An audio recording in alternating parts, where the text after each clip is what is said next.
Dan Pak Kemin, ini yang ada di belakang kita ini sebenarnya jambu apa ini? Kalau tadi saya kan menyebutkannya jambu air karena semacam jambu air gitu ya, tapi aslinya itu ada namanya ya Pak? Ya? Aslinya ada namanya jambu ini. Jambu apa Pak ini? Ini namanya jambu hong. Jambu hong, namanya kok kayak agak gimana gitu, kayak bukan nama Indonesia ya Pak? Ya aslinya sih bukan nama Indonesia, itu istilahnya dari nama orang Thailand. Oh. Ternyata sahabat tani, penasaran saya sudah terjawab. Jadi Pak Kemin ini aslinya orang Indonesia tetap ya Pak ya.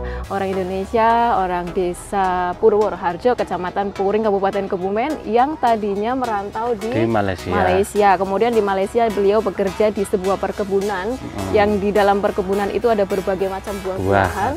Kemudian untuk mengirimnya ke negara lain, beliau juga turut serta ya Pak ya.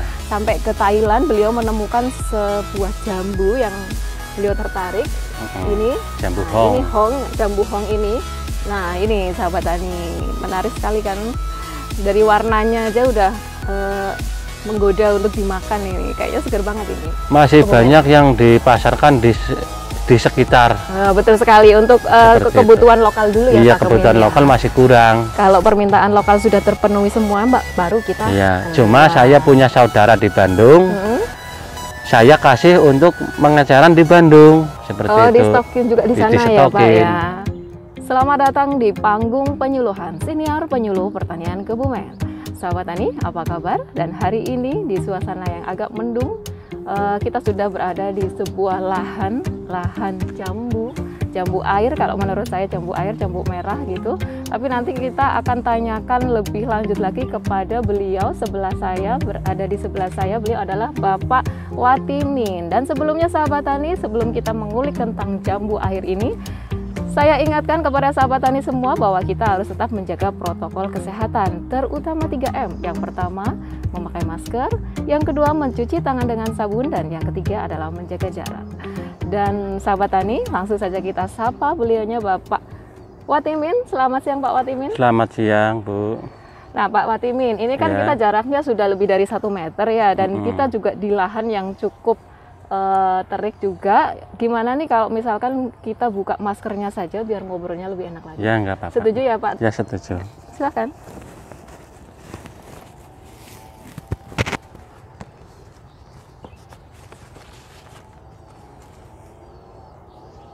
Oke sahabat tani, Pak Timin apa kabar nih? Kabar baik. Saya salah nyebutnya tadi Pak Timin, ternyata Pak Watimin, tapi lebih akrab lagi dipanggil dengan Pak Kemin. Pak Kemin, nama gaulnya ya Pak. Mohon maaf ya Pak, ini nanti kalau saya bercanda. Oke deh, biar nggak tegang ya Pak Kemin. Oke. Dan Pak Kemin, ini yang ada di belakang kita ini sebenarnya jambu apa ini? Kalau tadi saya kan menyebutkannya jambu air karena semacam jambu air gitu ya, tapi aslinya itu ada namanya ya Pak ya? Aslinya ada namanya jambu ini. Jambu apa Pak ini? Ini namanya jambu hong. Jambu hong, namanya kok kayak agak gimana gitu, kayak bukan nama Indonesia ya Pak ya? Ya aslinya sih bukan nama Indonesia, itu istilahnya dari nama orang Thailand. Oh, orang Thailand. Iya. Jambu hong gitu namanya. Jambu hong. Jambu hong gitu ya Pak ya? Kalau di pasaran kita mencari jambu hong gitu udah banyak ya Pak ya? Katanya sih belum ada di pasaran. Soalnya jambu hong ini saya pertama budidayakan di Kebumen. Pertama kali ini. Ternyata Pak Kemin ini adalah yang apa ini namanya? Jadi pionirnya untuk membudidayakan jambu hong gitu. Saya masih agak asing menyebutkannya karena saya taunya jambu air. Ternyata beda ya Pak ya. Beda. Dan rasanya kayak gimana juga nanti kita cicipi sahabat tani. Saya yang mencicipi maksudnya. Oke, Pak Kemin. Pak Kemin ini kan ada di desa Purwoharjo. Purwoharjo, Kecamatan Puring, Kabupaten Kebumen tentunya. Nah, di desa Purwoharjo itu ada berapa lahan jambu hong seperti ini Pak?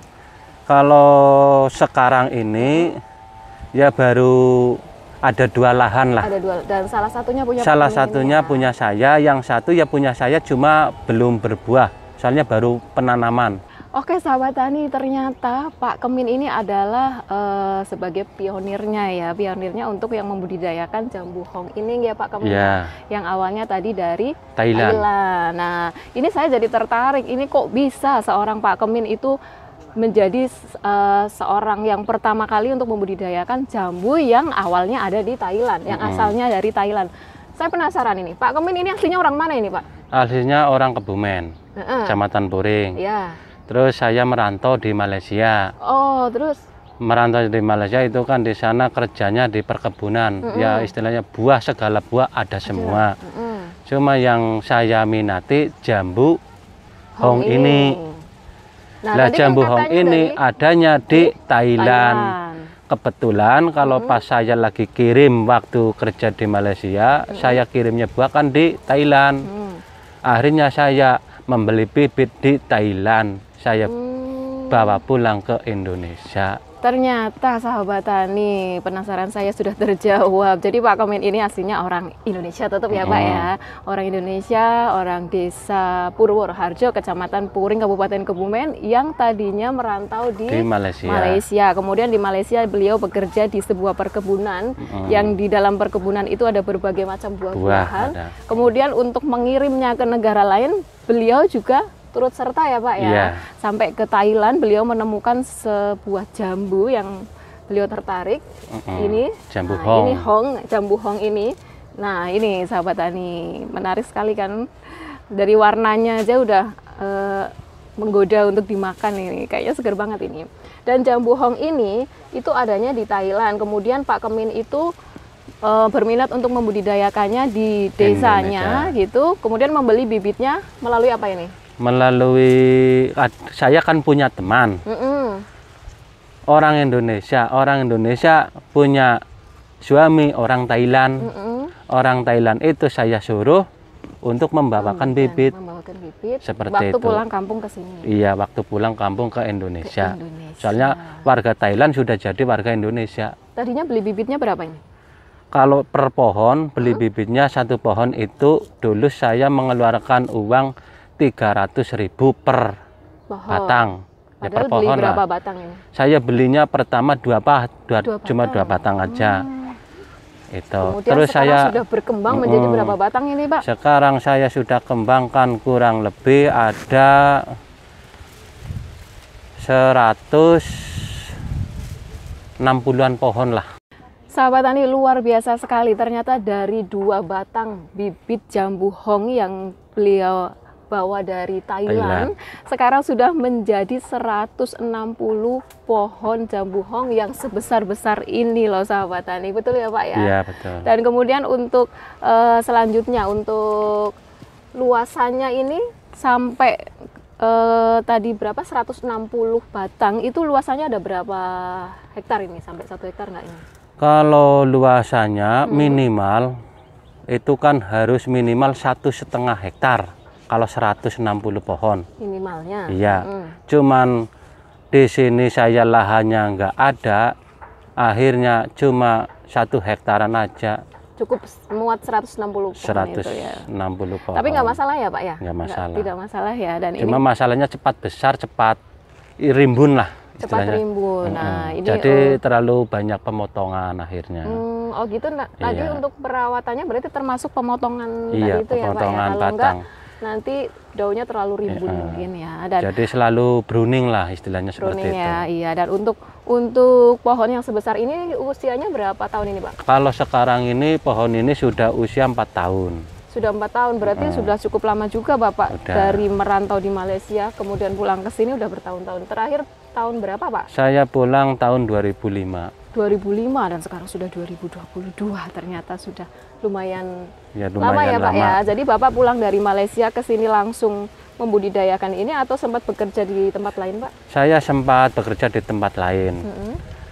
Bekerja di tempat lain istilahnya itu di peternakan. Di peternakan?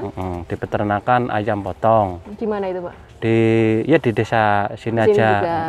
Tapi sebagai pekerja ya Pak ya? Ya sebagai pekerja ya sama punya sendiri. Punya sendiri juga. Sekarang masih ada Pak? Sekarang sudah nggak ada. Soalnya saya fokus di pertanian. Sudah beralih ke pertanian ya Pak ya, terutama di jambu hong ini. Selain jambu hong kayaknya juga punya belimbing juga ada ya Pak belimbing, ya? Ada jambu kristal juga ada. Lain kali kita bahas tentang belimbing ya Pak ya. Oke, dan sekarang fokus ke jambu hong ini yang membuat saya tertarik karena memang jambunya itu lebih besar dari yang jambu kayaknya yang ada yang kalau di sini kan bilang jambu citra. Jambu citra ya, saya mau terkenalnya. bilang jambu citra. Cuman agak langsing kalau jambu citra. Iya, kalau ya, Pak, jambu ya? citra itu kecil-kecil. Iya, kalau ini lebih Kalau besar jambu lagi. hong itu lebih besar. Nah, ini untuk pertama penanamannya sampai ke berbuah itu usia berapa tahun, Pak? Minimal itu dari tanam itu minimal buah 2 tahun. Minimal 2 tahun. Dan Iya, sudah baru setinggi berbuah. apa, Pak? Kalau Ya sudah setinggi orang dewasa lah. itu baru sudah berbunga, kemudian udah berbuah. berbuah. Ya. Selain itu ada perawatan khusus nggak, Pak? Kalau tadi kan dikatakan harus rajin pruning gitu kan, Iya. kalau rimbun. Itu Ya. pruningnya berapa bulan sekali, Pak? Kalau pruning itu sebenarnya kan minimal setengah tahun sekali pruning. Tapi kalau ada pembuangan daun yang muda itu yang di batang-batang itu harus dibuangin setiap tumbuh itu harus dibuang. Yang muda harus dibuang justru. Iya. Istilahnya Untuk apa ya ini, Pak? seperti yang daun muda yang contohnya Contohnya kayak ya, Pak, gini ya? lah. Ya, itu harus Yang dibuang. kayak gini itu harus dibuang. Soalnya ini mengganggu bunga. Oh, Kalau daun muda ini ada, bunganya ada, bunganya terhambat akhirnya jadi rontok. Oh, bunganya kalah jadi Harus pembuangan daun muda. oh, gitu. Rajin juga harus dibuang daun mudanya. Kalau dan pembuangan daun muda minimal itu 1 minggu sekali. 1 minggu sekali harus pruning daun muda. Iya, daun yang baru tumbuh itu. Tapi Padahal yang di batang-batang. daun muda betulan ini loh ya, bukan daun muda dalam tanda kutip ya, Iya, Pak bukan. ya. Pak Kemin tahu kan ya daun muda. Oke deh Pak Kemin. Untuk selanjutnya untuk berbuah tadi kan usia minimal 2 tahun ya Pak ya. Kemudian sampai ke usia pohon berapa tahun masih tetap berbuah? Kalau Umur produktifnya? Kalau umur produktif berbuah itu normal, itu minimal ya 3 tahun. Terus sampai kita masih dirawat itu terus berbuah Tetap terus. berbuah ya. Dan kalau jambu ini kan tidak ada musimnya ya Pak? Nggak kalau ada salah musim. Ya. Jadi soalnya setiap- ini kan ini ada istilahnya udah buah, ada yang dipetik, ada yang baru dibungkus. Nah, contohnya ini yang giliran- ini baru dibungkus. Terus ini ada keluar bunga sudah. bunga. Udah agak Jadi besar, ini ada keluar bunga selalu lagi ada kecil ya, Pak, lagi. ya. Dan ini tadi kan coba ini dari bunga sampai ke buah siap panen itu berapa bulan Pak? Ini kalau jambu ini ya, ini kalau dari bunga keluar itu agak nunggu lamanya, minimal 1 bulan lah, minimal itu baru bisa dibungkus.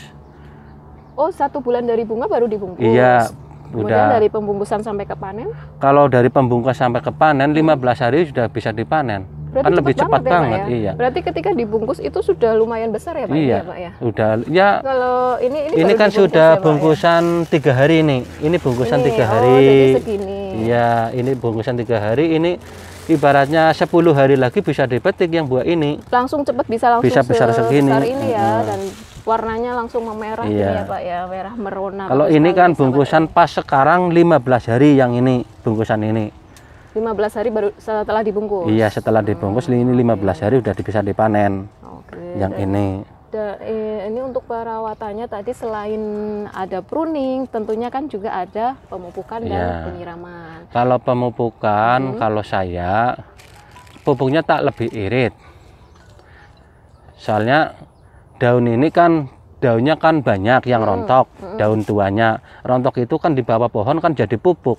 Istilahnya jadi pupuk rontokan organik, daunnya itu iya. jadi pupuk organik Jadi ya, pupuk otomatis. organik, kita tinggal nambahin aja pupuknya seperti itu. Pupuk kimianya apa ini Pak? Kalau boleh Kalau kasih. pupuk kimianya itu saya pakainya KCL sama Mutiara dicampur sama TSP 36 SP36 dicampur. Kemudian pemupukannya itu selang berapa bulan sekali? Itu kalau saya pemupukan kalau yang normal itu ya seharinya 1 bulan sekali. 1 bulan sekali. Cuma kan nggak banyak, 1 pohon cuma dikasih 200 gram. 1 pohon 200 gram sedikit sekali ya Pak Kan ya? sedikit. Tapi Cuma dikocok ada dulu ya, Pak? iya cuma udah dicampur itulah. Ada 3 macam pupuk dicampur jadi 1, nanti udah ditimbangin, istilahnya ditimbang lah pakai takaran itu kurang lebih 200 nyampe 300 gram. Biar sesuai dosis ya Pak ya. Kemudian Itu 1 bulan sekali pemupukan itu. Sama kalau saya kan ada tambahan lagi tai ayam. kotoran hewan. Iya, kotoran Jadi hitam. dari Ayam potong. dari ayam potong, kotoran hewan kemudian diolah dulu jadi pupuk organik. Jadi dulu, Pak, pupuk ya? organik, nanti baru dimasukkan. ditabur di sekitar ditabur di pohonnya, bawah ya? pohonnya. Kemudian ada pupuk khusus nggak ini Pak untuk pupuk buahnya mungkin, pupuk daun mungkin atau apa? Kalau pupuk buah itu ada, cuma saya lewatkan untuk disemprotkan kalau pupuk buah Disemprotkan untuk POC mempercepat ya? untuk mempercepat bunga. Ini disemprotnya kemana ini? Soalnya kan pohonnya besar ini. Kalau semprotnya kan saya kan pakai blower. Oh, pakai blower. Mesin Jadi blower. lebih merata ya Jadi Pak ya? biar merata, biar enak juga nyemprotnya. Mudah-mudahan besok bisa pakai drone Pak dari atas Pak nyemprotnya. Ya mudah-mudahan. Mudah-mudahan ya, kalau Pak kuat Kemi. drone-nya. Oke Pak Kemi, dan untuk selanjutnya sebenarnya saya udah kepingin makan ini, cuman nggak enak ini sama sahabat tani, takutnya kepingin. Nanti saya bungkus aja ya Pak Kemi ya. Ya dimakan boleh biar sambil nyobain Dimakan rasanya. boleh, tapi nggak enak. Boleh. Tapi boleh ya Pak Kemi, Boleh. saya coba ya. Nyobain aja dulu. Oke. Biar tahu rasanya manisnya seperti apa. Ini yang kira-kira Pak Kemin yang paling manis yang mana nih Pak? Ya itu sudah Yang manis sih ya, warnanya- udah merah banget. Kan ada juga yang tergantung warnanya juga ya Pak ya. Iya. Kalau warnanya mungkin udah ya. merah banget itu berarti sudah manis banget. Gitu. Ini saya coba ya. Wah, agak keras juga ya Pak ya. Agak keras tapi dimakan lembut Daunnya dagingnya, ya. seperti makan buah pir. Seperti makan buah pir. Oke sahabat tani, kita cicipi dulu. Manis loh, kan? Pak. Manis seperti Pak Kemin. Kan jadi ketawa ya sahabat tani. Ya nanti saya makannya terusin lagi. Kemudian selanjutnya ini kalau pasarannya di daerah Kebumen dulu, awalnya di Kebumen dulu, itu kira-kira banyak yang minat nggak dengan jambu seperti ini Pak? Kalau jambu ini di Kebumen aja peminatnya banyak banget, sampai saya kewalahan buahnya. Sampai Pak Kemin kewalahan, padahal pohonnya banyak banget ini ya, sampai kewalahan. Berarti ini pasarnya sudah sampai ke luar Kebumen ya Pak ya? Sudah. Saya terutama yang di Bandung. Oh, kirim ke Bandung Iya, juga? kirim ke Bandung. Atau diambil sama pedagang? Ya ada yang ngambil. Ada yang ngambil? Cuma terbatas. Jadi jambunya terbatas, stoknya masih kurang. Belum sampai ke luar Jawa berarti ya Pak Belum. ya? Karena stoknya yang masih berkurang. Dan kemungkinan nanti kan Pak Kemin akan mengembangkan lebih luas lagi ya Pak Ya, ya? rencananya saya mau mengembangkan Rencananya lagi. begitu. Dan untuk tanahnya, lahan di sini milik pribadi Pak Kemin atau sewa Milik ini, Pak? pribadi. Milik pribadi. Mungkin nanti lebih luas lagi, akan punya lahan jambu lebih luas lagi agar bisa memenuhi permintaan pasar sampai ke seluruh Indonesia begitu ya Pak Kemin. Dan ini bibitnya kan nanti bisa dikembangkan lagi oleh Pak Kemin dengan Iya. cara stek ya? Dengan Cangkok. cara cangkok. Cangkok, dengan cara cangkok. Dan kemudian ini dijual juga nggak bibitnya? Ya sekarang saya sudah mulai jual bibitnya. Soalnya lahan saya yang punya saya kan sekarang sudah saya tanami semua. Sekarang kan bibitnya sudah ada, tanahnya yang mau ditanamin lagi nggak ada. Belum ada. Jadi sekarang saya bibitnya saya jual untuk sementara Dijual. sekarang. Kalau mungkin sahabat tani ada yang kepingin tahu informasi harganya per bibitnya berapa ini Pak? Harga bibit kalau sudah masuk polybag itu kan cangkokannya kan saya bibitnya kan besar. Satu pohon itu saya jual 200.000. Satu pohonnya 200.000 di polybag ya Pak? Di polybag. Kalau yang belum di polybag, motong langsungan di bawah itu saya jual harga 150. Mending yang udah di polybag ya Pak ya?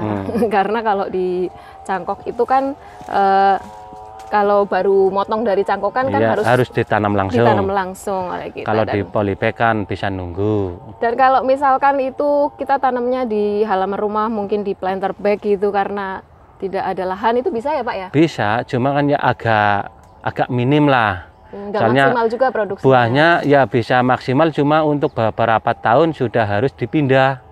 Ya minimal 5 tahun itu harus sudah dipindah dari polybag itu. Soalnya akar itu di polybag itu kan sudah penuh. Di polybag kalau cuma itu ganti tanahnya aja nggak bisa ya Pak nggak ya? bisa. Tetap harus Dipindah ke lahan. Karena perakarannya Keakarannya banyak lumayan banget. banyak ya. Terus batangnya agak panjang-panjang, tinggi, agak Jadi tinggi seperti aneh itu. juga ya Pak kalau di planter Iya. bag tapi Soalnya tanaman jambu hong ini jarak tanam harus minimal itu 10 meter persegi. 10 meter kali 10 meter berarti memang membutuhkan lahan yang sangat luas Iya, ya Pak. sangat luas. Dan ini kalau misalkan tidak di pruning, ini bisa sampai setinggi apa ini Pak? Ya setinggi pohon durian bisa. Oh ternyata Kalau bisa. itu nggak di pruning. Kalau saya kan caranya di tengah-tengah pas pohon itu saya potong biar nggak batangnya. Iya, biar nggak tinggi. Jadi biar kalau kita biar menyayap, menyayap saja. Tumbuhnya ke samping nggak ke atas. Biar merawatnya enak, lebih mudah kalau membungkus jambu. Iya. Dan ini untuk produksinya dalam satu pohon ini kan saya lumayan takjub loh Pak. Dalam satu pohon ini ternyata banyak banget dan di dalamnya sudah dibungkus plastik-plastik mungkin. Oh ya sebelumnya kalau pembungkusan plastik ini kan untuk mencegah OPT ya Pak ya? Iya. Untuk mencegah istilahnya penyakit itu di sini kan sudah banyak lalat buah lah. Lalat buah. Istilahnya. Kalau nggak dibungkus itu busuk. Pasti sudah keduluan iya, lalat buah sudah ya, keduluan Pak, ya? lalat buah itu. Dan ini sudah di plastik-plastik, nanti panennya tinggal petik plastiknya, tinggal petik sama plastiknya sekalian dan masukin ke dalam apa ini namanya kontainer gitu. Nah ini untuk pemasarannya apakah tetap di plastik seperti ini apa nanti dikeluarin-keluarin? Kalau pemasaran kita kan dipilih dulu yang ada disortir, yang agak rusak sedikit, ada yang kecil itu kan dipisah. Kalau diambil. Yang ini masuk grade A mungkin ya Pak ya, iya. kan bagus banget ya grade A. Kemudian, nah untuk harganya ini, mungkin sahabat tani juga kepingin tahu kan harganya per kilonya ini berapa sih Pak? Kalau saya untuk yang dijual eceran, pribadi saya jual 25 per kilo. Per kilo. 1 kilonya isi berapa ya? Kalau 1 kilonya isinya rata-rata 7 sampai 8. 7 sampai 8 itu per kilo. 25.000. Nah, kalau misalkan untuk pengepul, tadi kan untuk eceran. Iya, kalau untuk pengepul saya hargain 22 sampai 23 per kilo. Per kilonya. Dan ini kan mungkin juga sudah masuk ke supermarket ya Pak ya? Sudah. Di Bandung juga? Di Bandung cuma masih seperti lapak lah saya punya seperti itu. Nah kalau di daerah sini kan tadi saya lihat juga di sepanjang jalan itu kan ada kayak lapak-lapak buah gitu ya Pak ya. Ini disajikan juga nggak di situ Pak? Disajikan. Yang di situ 25.000 per kilo. Terjangkau juga buat sahabat tani dan ini juga buahnya sangat seger, rasanya itu manis-manis tapi ada asam-asamnya dikit ya. Ini juga lumayan vitaminnya banyak ya sahabat tani, tidak kalah dengan buah-buah impor ya Pak ya, kayak semacam pir. Tadi katanya Pak Kemin malah rasanya kayak buah pir gitu. Oke sahabat tani, untuk selanjutnya ini untuk pemasaran tadi kan sudah sampai ke luar Kabupaten Kebumen. Iya. Nah ini untuk di daerah Kebumen sendiri Pak Kemin itu lebih banyak memasarkan ke daerah sekitar atau lebih banyak yang dikirim ke luar? Masih Kebumen? Banyak yang dipasarkan di sekitar. Betul sekali, untuk kebutuhan lokal dulu ya Iya, Pak kebutuhan Kemin, lokal masih kurang. Kalau permintaan lokal sudah terpenuhi semua Mbak, baru kita cuma saya punya saudara di Bandung, saya kasih untuk pengeceran di Bandung seperti itu. Di stokin juga di sana ya Pak ya. Untuk panennya itu berapa hari sekali? Kalau udah mulai matang seperti ini, panennya biasanya kalau saya 2 hari sekali. Wah, sahabat tani 2 hari sekali panen. Kan udah mulai matang itu harus dipetik. Iya, kalau nggak dipetik akhirnya rontok. Iya. Iya juga tadi saya lihat banyak yang rontok di plastik loh Pak. Tapi itu nanti kalau yang nggak masuk grade A gitu ya, itu nanti kemana larinya? Itu jualnya ke bakul rujak. Oh, masuk ke rujak itu per kilonya berapa? Per kilonya 15.000. Sudah turun harganya, jadi sayang ya Pak ya kalau misalkan tidak dipanen, sebisa mungkin harus dipanen tepat waktu. Jadi Pak Kemin tidak bisa kemana-mana ini kayaknya ya. Jadi memang harus selalu standby melihat adakah jambu yang sudah matang atau belum siap panen gitu ya Pak. Dan tentunya dibantu sama teman-temannya ya Pak Kemin ya. Tentunya ada pekerja-pekerjanya. Sekarang sudah memperkerjakan berapa orang Pak Kemin? Ya kalau sekarang ya, kalau jambu khusus ini kalau saya masih pribadi. Soalnya saya cuma paling minta bantuan kalau 1 orang atau 2 orang minta bantuan aja. Berarti harian ya Pak ya? Iya, harian. Tenaga kerjanya harian. Dan Pak Kemin luar biasa sekali. Ini saya sangat takjub, baru tahu juga ada yang namanya jambu hong di sini. Tadinya saya penasaran jambu hong itu apa sih gitu. Ternyata seperti jambu citra tapi lebih besar lagi ya Pak ya. Mudah-mudahan Pak Kemin juga usaha budidayanya, usaha taninya akan semakin sukses dengan jambu hong ini dan bisa menularkan ke teman-teman petani di sekitarnya dulu, di sekitar tempat tinggal Bapak mungkin di desa ini, agar bisa berkembang lebih luas lagi budidaya jambu hong ini dan kemudian akan menjadi sentra jambu hong seperti Belimbing Madu gitu ya Pak ya. Dan Pak Kemin, untuk pertanyaan terakhir, adakah pesan-pesan untuk teman-teman petani Pak Kemin ini untuk Apakah biar trik suksesnya untuk menjadi petani atau apa? Monggo silakan. Nah, pokoknya kalau saya, menurut saya itu jangan malulah jadi petani. Nah, itu walaupun orang kecil, jangan malu jadi petani. Nah, seperti itu aja kuncinya. Kuncinya cuma satu, ternyata jangan malu jadi petani. Karena sahabat tani, petani yang seperti sekarang ini adalah petani yang modern, begitu ya Pak Kemin ya. Tidak harus berkotor-kotor, tidak harus di sawah atau apa. Contohnya itu sangat nyata yang ada di sebelah saya. Beliau Pak Kemin berawal dari seorang petani dan sekarang masih juga petani, orang petani. Oh iya, ternyata berawal dari petani dan masih seorang petani yang sukses, insya Allah ya Pak Kemin ya, amin. Dan kemudian akan menjadi motivator gitu, akan memotivasi teman-temannya Pak Kemin sesama profesi sebagai petani agar bisa lebih sukses lagi. Oke Pak Kemin, terima kasih atas waktunya. Sama-sama. Ya, ini saya mengganggu, mungkin tadi lagi panen sudah hasilnya sudah sebanyak ini, dan ini belum ada satu pohon ya Pak ya? Belum ada satu pohon. Belum, bayangin sahabat tani. Dan kita bisa sudah membayangkan seberapa keuntungannya. Dengan tadi saya sudah jelaskan harganya per kilogram. Kalau yang grade A sampai yang tidak masuk sortir aja masih bisa 15.000 dijual lagi. Oke sahabat tani, petani Indonesia berjaya, sejahtera dan bahagia. Penyuluh pertanian Kebumen, aktif, kreatif, inovatif. Saya Yuni Mercy, terima kasih dan sampai jumpa. Oke Pak Kebumen, terima kasih. Nanti maskernya bisa dipakai lagi Pak? Ya boleh.